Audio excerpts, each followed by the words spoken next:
cette semaine, c'est le choc des autos, des voitures. La petite R5 électrique qui sort sur le marché là, cette semaine, et la présentation hier à Vivatech à Paris, alors d'une voiture aussi événement, c'est la Cybertruck Tesla, une forme de tank sur 4 roues, et qui de mieux pour en parler, Jean-Luc Moreau, évidemment, on parle auto chaque samedi matin sur Sud Radio de 11h à 13h avec Laurence Perrault.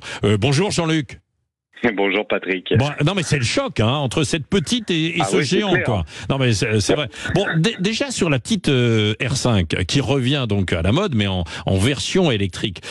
Ça y est, on a appris hier que c'était parti pour la commercialisation avec une première gamme de prix.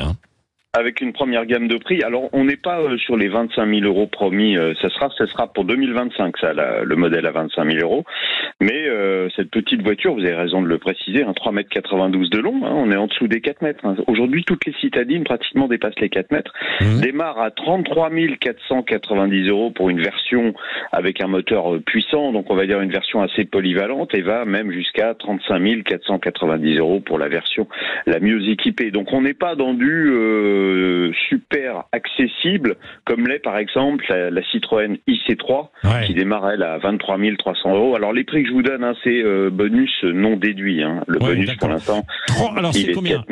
Plus de 33 000, c'est ça, et 35 000. 33 500 et 35 500. Mais ça c'est vraiment pour des versions avec une grosse batterie, avec des moteurs puissants. On aura finition donc à partir haut de gamme, 2025. c'est ça. Exactement.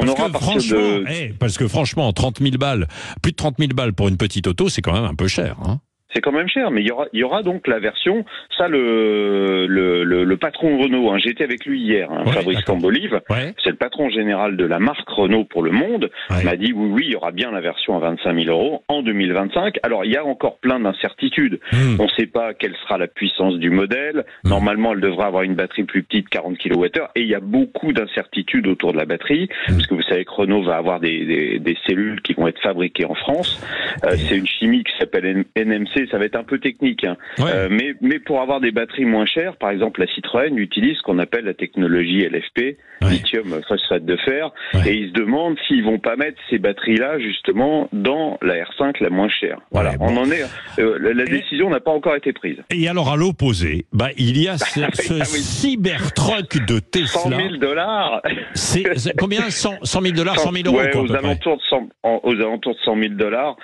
5,70 m de long.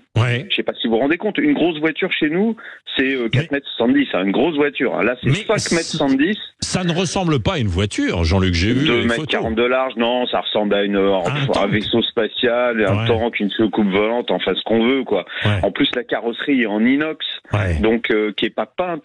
Ça change de couleur un peu selon l'angle sous lequel on la regarde. Bon, l'avantage de l'inox, c'est que ça résiste bien aux petits chocs, ça résiste à la corrosion. Le problème, et c'est pour ça que pour l'instant elle peut pas être commercialisée en Europe, cette voiture monstrueuse, c'est que vous avez des angles saillants un peu partout, et en cas de choc avec un piéton, vous le découpez en morceaux. Donc on n'imagine pas un engin de 3 tonnes qui embarque un piéton à un passage clouté, quoi. Non.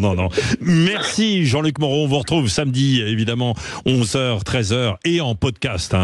Je sais qu'il y a énormément de réécoutes. Merci Jean-Luc Moreau d'avoir été avec nous ce matin, 11h, 13h. On parle auto, et ce soir aussi les vraies voix qui font rouler la France, comme chaque jeudi entre 19h et 20h. Allez, la météo.